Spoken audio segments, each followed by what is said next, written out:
بسم اللہ الرحمن الرحیم۔ شرح تہذیب کا 7واں باب ہے فصل فی التصدیقات، سبق نمبر 27 میں خوش آمدید۔ آج کے سبق کے اندر ہم اس باب کا آخری سبق پڑھیں گے۔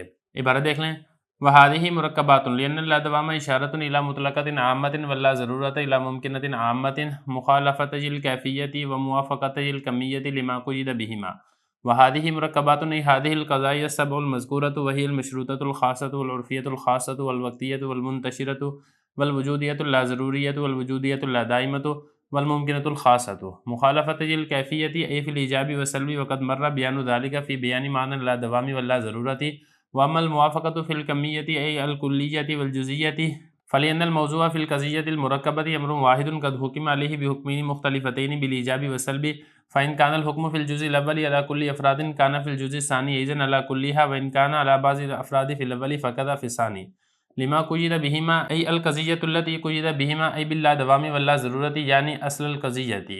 ترجمہ دیکھ لیں، یہ قضایا مرکبات ہیں اس لیے کہ لا دوام اشارہ ہوتا ہے مطلق عامہ کی طرف اور لا ضرورہ اشارہ ہوتا ہے ممکنہ عامہ کی طرف، جو دونوں قضیے کیفیت میں مخالف ہوتے ہیں اور کمیت میں موافق ہوتے ہیں اس لیے کہ ان دونوں قیدوں کے ساتھ مقید ہوتے ہیں، اور یہ مرکب قضیے ہیں یعنی یہ قضایا سات جو ذکر کیے گئے ہیں یعنی مشروطہ خاصہ، عرفیہ خاصہ، وقتیہ منتشرہ، وجودیہ لا ضروریہ، وجودیہ لا دائمہ اور ممکنہ خاصہ، یہ کیفیت میں مخالف ہوتے ہیں یعنی ایجاب اور سلب میں مخالف ہوتے ہیں، اور اس کا بیان گزر چکا ہے لا دوام اور لا ضرورت کے بیان کے ضمن میں، اور بہرحال کمیت میں موافق ہوتے ہیں یعنی کلیت اور جزئیت میں، اس لیے کہ موضوع قضیہ مرکبہ میں وہ امر واحد ہوتا ہے جس پر دو مختلف حکم لگائے جاتے ہیں ایجاب اور سلب کے اعتبار سے۔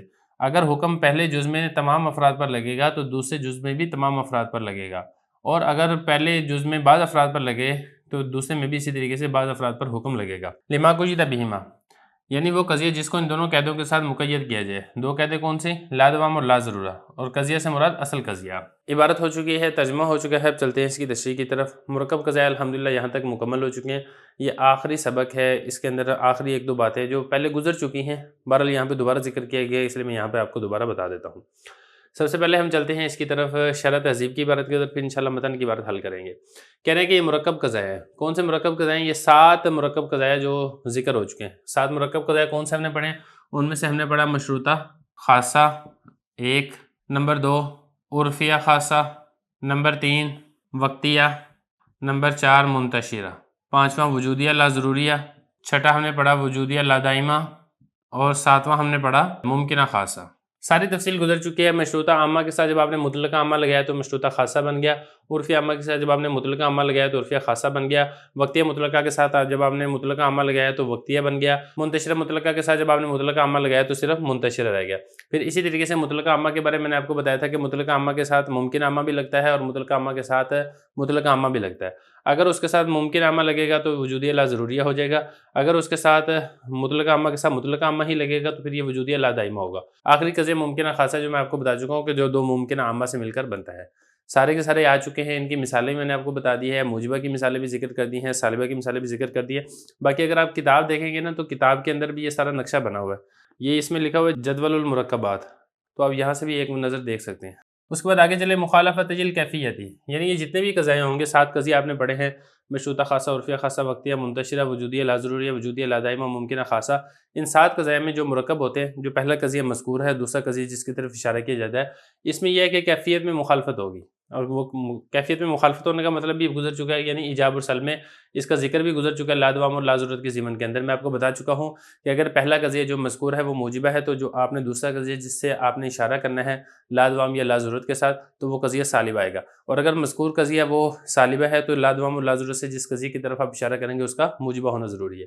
باقی یہ کہ کمیت کے اندر موافق ہوں گے، ایک یہ والی بات رہ گئی تھی، میں نے اس وقت آپ کو اتنا بتایا تھا کہ کیفیت میں مخالف ہوں گے، کمیت میں موافق ہوں گے۔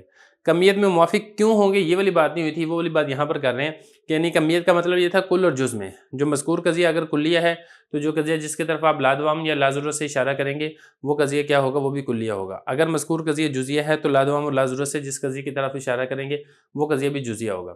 اس کی وجہ کیا ہے؟ وہ وجہ نہیں آئی تھی، وجہ یہاں پہ بتا رہے ہیں۔ وجہ یہاں پر یہ بتا رہے ہیں کہ جو قضیہ مرکبہ ہے اس کا موضوع ایک ہی ہوتا ہے، یعنی جو پہلا قضیہ ہے اس کا موضوع بھی اور جو دوسرا قضیہ اس کا موضوع بھی۔ ایسا نہیں ہے کہ ایک قضیے کا موضوع الگ ہے دوسرے قضیے کا موضوع الگ ہے۔ جب دونوں کا موضوع ایک ہے تو کلیت اور جزیت کے اعتبار سے دونوں برابر رہیں گے، اگر پہلے پر کلیت پر حکم لگ رہا ہے تمام افراد پر، تو دوسرے قضیے میں بھی تمام افراد پر حکم لگے گا. اگر پہلے پر بعض افراد پر حکم لگ رہا ہے تو دوسرے قضیے میں بھی بعض افراد پر حکم لگے گا، کیونکہ موضوع دونوں کا ایک ہے. وہ وجہ کیا ہوتی ہے قضیہ مرکب لانے کی، وہ بھی میں آپ کو تفصیل سے بتا چکا ہوں کہ اصل میں ہوتا یہ ہے کہ جب آپ ایک قضیہ ذکر کرتے ہیں، قضیہ بسیطہ، تو اس کے اوپر ایک اشکال ہو سکتا ہے، ہوتا تو نہیں ہے لیکن کسی کو ایک وہم ہو سکتا ہے، تو اسی وہم کو دور کرنے کے لیے، اسی اشکال کو دور کرنے کے لیے دوسرا قضیہ لایا جاتا ہے، تو جس سے وہ والا وہم ہے وہ دور ہو جاتا ہے. تو لہذا چونکہ دونوں کا موضوع ایک ہوتا ہے، موضوع ایک ہونے کی وجہ سے کلیت اور جزئیت کے اندر فرق نہیں آئے گا. اگر ایک قضیہ جو مذکور ہے وہ کلی ہے تو دوسرا قضیہ مذکور بھی کلی ہوگا، اگر ایک قضیہ مذکور وہ جزئی ہے تو دوسرا قضیہ مذکور بھی جزئی ہوگا. تو یہی والی بات کر رہے ہیں کہ کمیت میں موافق ہوتے ہیں، یعنی کلیت اور جزئیت میں، اس لیے کہ جو موضوع ہے قضیہ مرکبہ میں وہ امر واحد ہوتا ہے. اس امر واحد پر دو مختلف حکم لگتے ہیں ایجاب اور سلب کے اعتبار سے. مذکور قضیہ اگر موجبہ ہے تو دوسرا قضیہ جس کی طرف آپ اشارہ کریں گے اس پر سلب کا حکم لگائیں گے. مذکور قضیہ اگر سالبہ ہے تو دوسرا قضیہ جس کی طرف آپ اشارہ کریں گے لادوام یا ضرورت سے، اس کے اندر آپ موجبہ ہونے کا حکم لگائیں گے. یہ کہہ رہے ہیں کہ اگر حکم جزء اول میں تمام افراد پر ہے تو جزء ثانی میں بھی تمام افراد پر حکم لگے گا، اور اگر بعض افراد پر حکم لگ رہا ہے جزء اول میں تو جزء ثانی میں بھی بعض افراد پر حکم لگے گا. کیوں؟ وجہ میں آپ کو بتا چکا ہوں، کیونکہ جو موضوع ہے وہ دونوں قضیوں کا وہ ایک ہی ہوتا ہے. لما قید بہما، اس لیے کہ قضیے کو ان دونوں قیدوں کے ساتھ مقید کیا جاتا ہے. یعنی جو قضیہ مذکور ہے اس کے اندر یہ دونوں قیدیں ہوتی ہیں. دونوں قیدیں کون سی ہوتی ہیں؟ یا تو اس کے اندر قید ہوتی ہے لادوام کی، یا اس کے اندر قید ہوتی ہے لازورت کی. اور چاہے لادوام کی قید ہے چاہے لازورت کی قید ہے، یہ دونوں قسم کی قیدیں اسی بات کی طرف اشارہ کرتی ہیں کہ دونوں قضیے وہ کیفیت کے اندر مخالف ہوں اور کمیت کے اندر موافق ہوں. تو چونکہ قضیہ مذکورہ کے ساتھ یہ والی قید لگتی ہے لازورت کی قید اور لادوام کی قید، اور ان دونوں قیودات کا یہی تقاضا ہے کہ کیفیت میں موافق اور کمیت میں مخالف ہوں. اسی وجہ سے ہم نے اصول بیان کر دیا کہ جو قضیہ جس کی طرف آپ اشارہ کریں گے لازورت کے ساتھ، وہ قضیہ جس کی طرف آپ اشارہ کریں گے لادوام کے ساتھ، وہ کیفیت میں مخالف ہوگا، کمیت میں موافق ہوگا. یہ کہہ رہے ہیں کہ اس لیے کہ قضیے کو ان دونوں قیودات کے ساتھ مقید کیا جاتا ہے. یعنی قضیے جس کو قید لگائی جاتی ہے ان دونوں قیودات کے ساتھ، کون سی دو قیدیں؟ ایک ہے لادوام اور دوسری ہے لازورت. قضیے سے مراد کیا ہے؟ اصل قضیہ، یعنی وہ قضیہ جو مذکور ہے. اگر ہم متن کی بات دیکھیں، کہہ رہے ہیں کہ یہ مرکب قضایا ہے، کیونکہ لادوام ہے اسے اشارہ ہوتا ہے مطلقہ عامہ کی طرف. ساری تفصیل بار بار میں آپ کو بتا چکا ہوں، یعنی لادوام ذاتی. اسی طرح جو لازورت ہے اس سے اشارہ ہوتا ہے ممکن عامہ کی طرف، یعنی لازورت ذاتی. یہ دونوں ہیں، لادوام ذاتی ہے، لازورت ذاتی ہے، یہ کیفیت میں مخالف ہوں گے، کمیت میں موافق ہوں گے، اس لیے کہ قضیے کو ان دونوں قیدوں کے ساتھ مقید کیا جاتا ہے. اسی کے ساتھ ہی ہمارا یہ والا باب یہاں تک مکمل ہو جاتا ہے.